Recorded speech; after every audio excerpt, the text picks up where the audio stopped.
Welcome back to the Ajiripo channel, where we explore the most fascinating stories from the world of technology and gaming. Today, we're traveling back in time to an era when the future of video games was hanging by a thread. It's hard to imagine a world without video games today.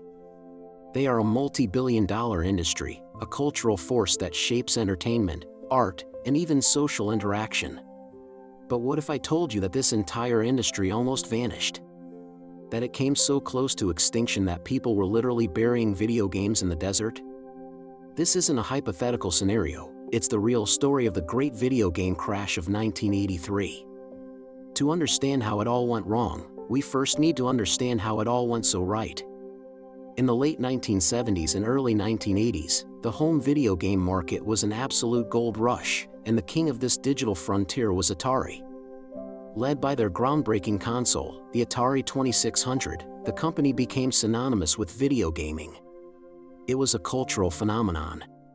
Kids begged their parents for one, and living rooms across the world were filled with the iconic bleeps and bloops of games like Pong, Space Invaders, and Asteroids.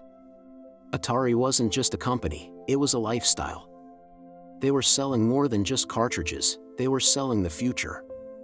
The company's revenue skyrocketed, growing from a modest $75 million in 1977 to over $2 billion by 1982. Everyone wanted a piece of the action. The incredible success of Atari led to a flood of competitors. Companies that had previously made toys, electronics, or even pet food suddenly decided to jump into the video game business. The market was saturated with dozens of different consoles, like the ColecoVision and the Intellivision, each with its own library of games. This sounds like a good thing, right? More competition, more choices for consumers. But there was a huge problem lurking beneath the surface, a complete and utter lack of quality control. Atari had opened Pandora's box, and they had no idea how to close it. Unlike today, where platform holders like Sony, Microsoft, and Nintendo have strict licensing and quality assurance processes, back then it was the Wild West. Anyone could develop and publish a game for the Atari 2600 without Atari's permission or oversight. This resulted in a tidal wave of terrible, broken, and uninspired games flooding store shelves. For every gem, there were dozens of duds. Retailers were overwhelmed with inventory they couldn't sell. Consumers grew wary. They were tired of spending their hard-earned money on games that were barely playable. Confidence in the market began to erode, and the foundation of the entire industry started to crack. The gold rush was turning into a catastrophe. And then came the game that would become the symbol of this entire collapse. A game so notoriously bad that its story has become the stuff of legend. We're talking, of course, about E.T., the extraterrestrial. In the summer of 1982, Steven Spielberg's film E.T. was a box office smash hit. Atari, wanting to capitalize on its immense popularity, shelled out an estimated $20 to $25 million for the video game rights, a staggering amount at the time. There was just one catch. To get the game out in time for the holiday season, the lead developer, Howard Scott Warshaw, was given an impossible deadline, just 5.5 weeks to create the entire game from scratch. For context, a typical game development cycle at the time was several months, if not a year. Warshaw did his best under the circumstances, but the result was a confusing and frustrating mess. Players controlled E.T. as he wandered around a series of screens, constantly falling into pits from which it was incredibly difficult to escape. The objective was unclear, the gameplay was repetitive, and it was simply not fun. Atari, blinded by the success of the movie, was supremely confident. They manufactured an estimated 4 to 5 million copies of the E.T. cartridge. They believed it would be the biggest-selling video game of all time. They were wrong. Horribly wrong. The game was a commercial and critical disaster. Word of mouth spread like wildfire, the E.T. game was terrible. Millions of cartridges went unsold, sitting in warehouses and collecting dust. Retailers were sending back truckloads of the game, demanding refunds. The failure of E.T., combined with an equally disastrous port of the arcade hit Pac-Man for the Atari 2600, became a financial black hole for Atari. The company's fortunes plummeted. The once mighty giant of the gaming world was now on the verge of collapse. And as Atari went, so did the rest of the industry. The bubble had burst. By 1983, the North American video game industry was in a state of freefall. Revenue dropped by an astonishing 97%. It went from a $3.2 billion industry in 1982 to just $100 million in 1985. Retailers lost all faith in video games. They slashed prices, desperate to get rid of their worthless inventory. Games that once sold for $35 were now in bargain bins for $1 or $2. Many stores simply refused to stock video games at all, writing them off as a passing fad, like the hula hoop. The media declared the death of video games. It was over. The grand experiment had failed. And for a while, it really seemed like it had. This brings us to the most infamous part of our story, the burial. In September 1983, Atari had a massive problem. They were stuck with millions of unsold cartridges of E.T. and other failed games. They were worthless, taking up valuable warehouse space. So, they decided to make them disappear. Under the cover of darkness, a fleet of trucks drove out to a landfill in Alamogordo, New Mexico.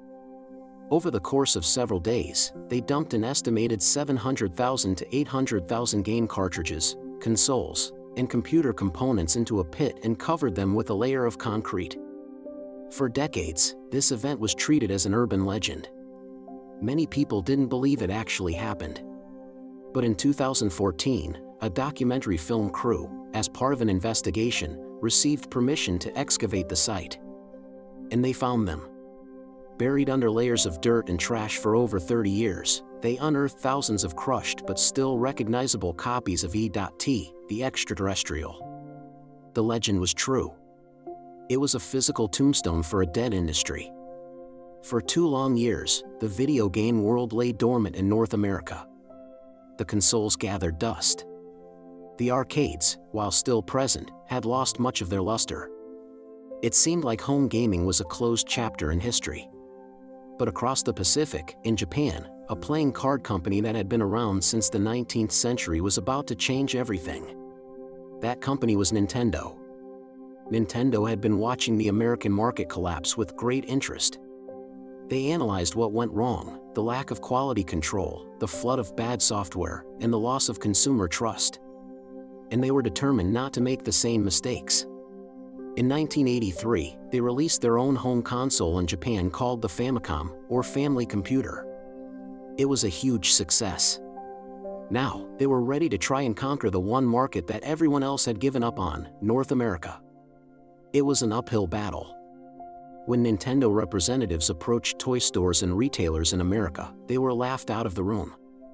No one wanted anything to do with video games. The word video game was toxic. So, Nintendo got clever. They didn't market their new machine as a video game console. Instead, they called it the Nintendo Entertainment System, or NES.